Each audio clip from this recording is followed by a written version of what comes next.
Now we have the centrifugal governor operation. The objective was to find an example of a centrifugal force varying a process. So I figured that I would expand on my Polaris XCSB 600 clutch. It's a primary clutch. It's one that is driven directly off the crank. It's tightened on to 80 foot-pounds on a taper, and then there's a keyway, and it holds it on. What it varies is the drive ratio between the primary and the secondary clutch. The secondary clutch also has its own drive ratio adjustments, but we're only going into the primary because it's very simple, and it's just like the fly ball governor in the way that the weights will be varying process. I have all the construction here, but it's you don't need all this. Like it's just basically a diagram that's been broken down into words.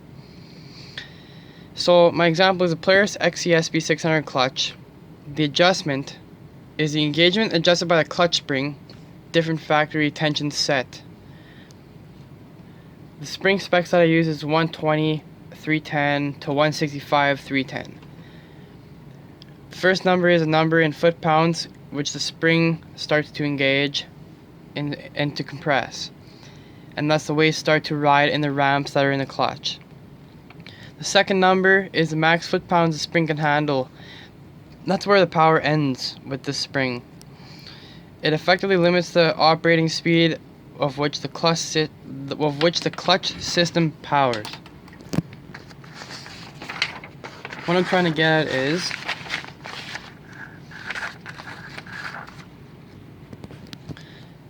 when my clutch is past minimum engagement and below maximum engagement, it can sense the power being delivered directly from the crank.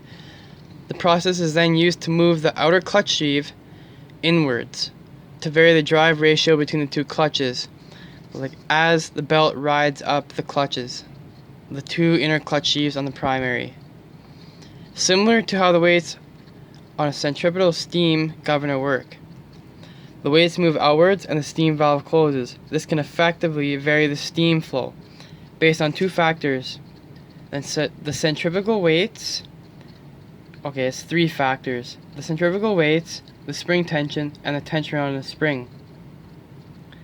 Spring tension can be set by changing the spring to adjust the range, the opening and closing. Weights can be changed to adjust the start of travel and also the speed of the travel, and it's a curve, and the weight position is also a factor to consider for balance.